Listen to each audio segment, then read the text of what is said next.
Finally एक और video. ये वीडियो बहुत ही इमोशनल है। ये वीडियो बहुत ही इमोशनल कहानी पे बेस है। सच में इस चैप्टर में आपको पता चलेगा कि जब किसी का सब कुछ खो जाता है ना तो कैसा लगता है। इस चैप्टर में आपको पता चलेगा कि कोई कैसे इस दुनिया की भीड़ में भी अकेला रह जाता है। ये कहानी बताती है कि कैसे एक लड़की जो इस पूरी दुनिया में अकेले पड़ चुकी है, उसके अकेलेपन का दर्द क्या है।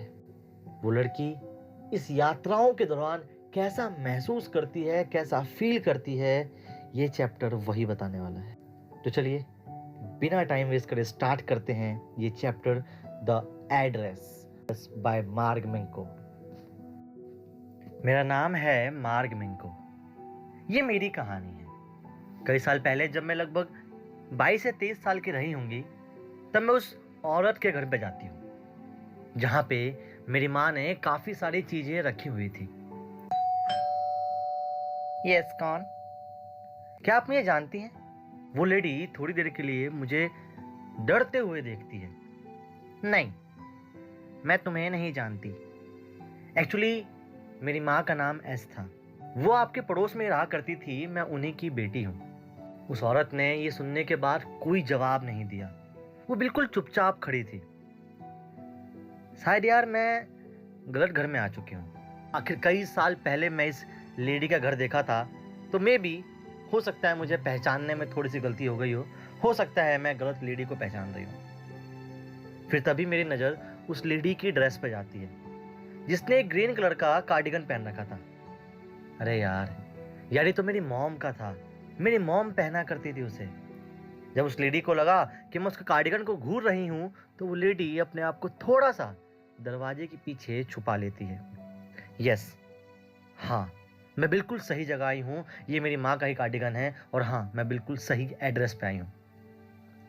मैं उस लेडी से दोबारा पूछती हूँ, क्या आप मेरी मॉम को जानती थी? हाँ, बट क्या तुम दोबारा आ गई हो? नहीं नहीं मैम, बस मैं आई हूँ। मेरी माँ वापस नहीं आई। एक्चुअली मेरी माँ इस दुनिया में नहीं रही। ओह, मुझे अफसोस है। मुझे अफसोस है कि मैं तुम्हारे लिए कुछ नहीं कर सकती। देखिए, मैं स्पेशली ट्रेन से यहाँ पे आपसे मिलने आई हूँ। मुझे बस आपसे 2 मिनट बात करनी है। प्लीज़ और प्लीज़ मुझसे बस 2 मिनट बात कर लीजिए। नहीं, एक काम करो, तुम बाद में आओ। ये एक सही वक्त नहीं है बात करने का। देखिए, मैं बहुत दूर से आई हूँ। प्लीज़ आप मेरी बात सुन लीजिए। और फिर वो लेडी एकदम से दरवाजा बंद कर देती है। यार कितनी अजीब औरत है ना ये। मैं इतनी दूर से इससे मिलने आई हूँ, इसने मेरी बात तक नहीं सुनी। एक सेकेंड, कहीं मैं गलत एड्रेस पे तो नहीं आ गई? मैं उसके नेम प्लेट को दोबारा देखती हूँ जिसके ऊपर लिखा था डोरलिंग 46। नहीं नहीं, मैं बिल्कुल सही जगह आई हूँ। यार कितने बुरे हैं ये लोग। मैं तो बस कुछ देर के लिए बात करने आई थी यार। मतलब हद है। इतनी दूर से मैं बस यहाँ ये सुनने आई थी। क्यों यार, मैं क्यों ही आई यहाँ पे? छोड़ यार, ये दुनिया ऐसी ही है। वापस चल स्टेशन की तरफ। यार कई साल पहले मैं और मेरी माँ यहाँ रहा करते थे। मेरी माँ ने मुझे उस लेडी के बारे में बताया था। इसका नाम था श्रीमती डोरलिंग। सच में बहुत बुरी औरत है यार। ये सच में बहुत बुरी औरत है। उस वक्त भी इसने हमारा बहुत इस्तेमाल किया था।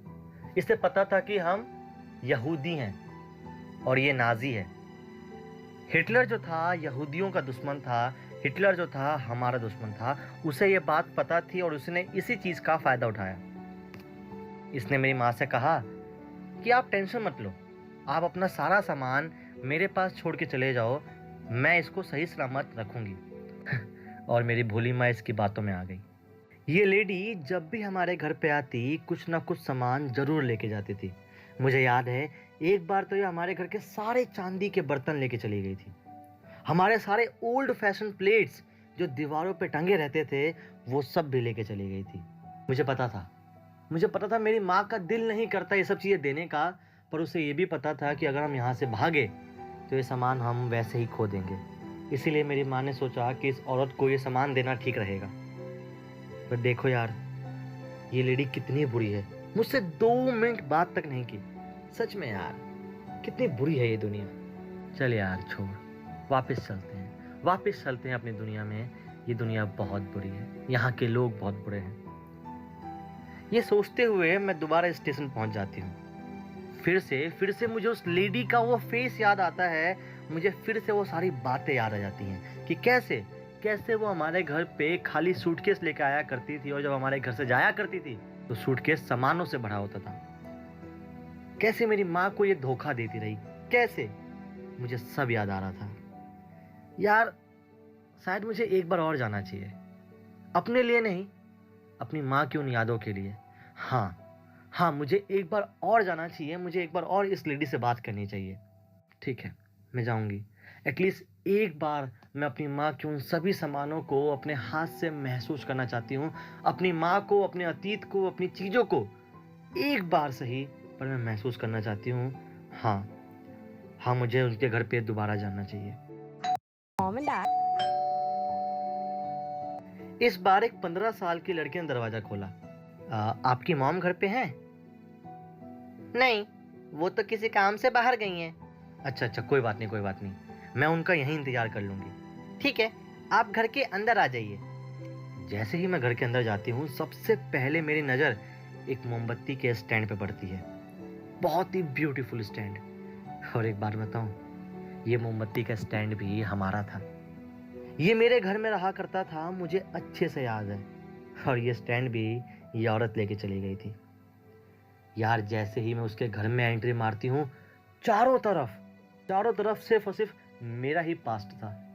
मेरी माँ की चीजें, जहां तक नजर जा रही थी वहां तक सिर्फ और सिर्फ मेरी माँ की वो सारी चीजें मुझे मेरे इतने करीब दिख रही थी। मैं रोक नहीं सकी अपने आप को, मैं रोक नहीं सकी अपनी आंखों को उन सब चीजों को देखने के लिए। मेरा मन कर रहा था कि मैं बस इनको देखते जाऊं, मैं बस इनको टच करते जाऊं, पर मेरी हिम्मत नहीं हुई इनको टच करने की। पर हाँ, मेरी आंखें बस उन सामानों को देखते रहना चाहती थी। तभी वो लड़की कहती है, मैम अगर आप कहो तो मैं आपके लिए चाय लेके आऊं? मैंने अपनी माँ के लिए भी बनाया रखा है, तो आप भी थोड़ा सा चाय पी लेना। हाँ, क्यों नहीं। वो चाय का जो कप था, वो चाय की जो प्लेट थी, वो भी बहुत ब्यूटीफुल थी, और वो भी मेरी माँ की थी। मुझे याद है, काफी पुराने स्टाइल की चांदी की थी ये, जिसमें वो चाय लेके आई थी। अब इसको क्या बताऊं कि जिस बर्तन में वो चाय लेके आई है वो बर्तन मेरा है। यार ये सारी चीजें कितनी कीमती हैं, पैसों से नहीं हो भले ही, पर मेरे दिल की कितनी कीमती चीजें हैं।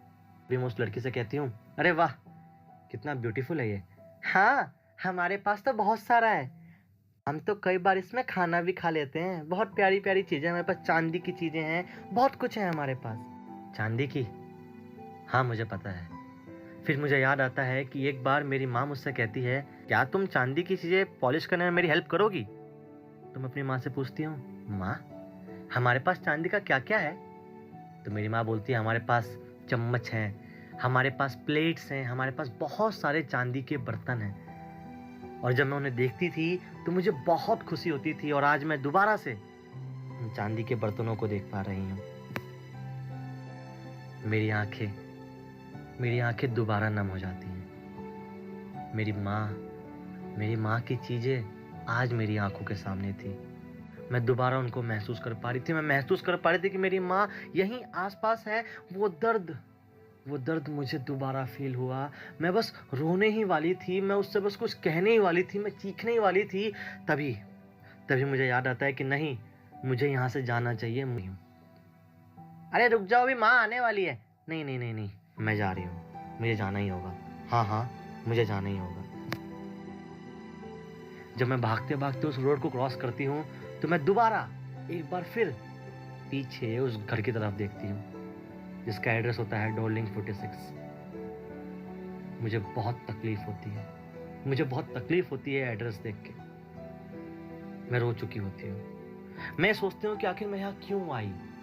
मेरे दिल में इतना भारीपन हो गया था, मुझे इतना रोना आ रहा था कि अब मैं क्या ही बताऊं यार, मैं क्यों आई। फाइनली गाइस, यही था आपका चैप्टर। बड़ा ही प्यारा चैप्टर था। अगर आप इसके इमोशन में जाओ तो बहुत बहुत बहुत रोना आता है कहीं ना कहीं। तो थैंक यू सो मच।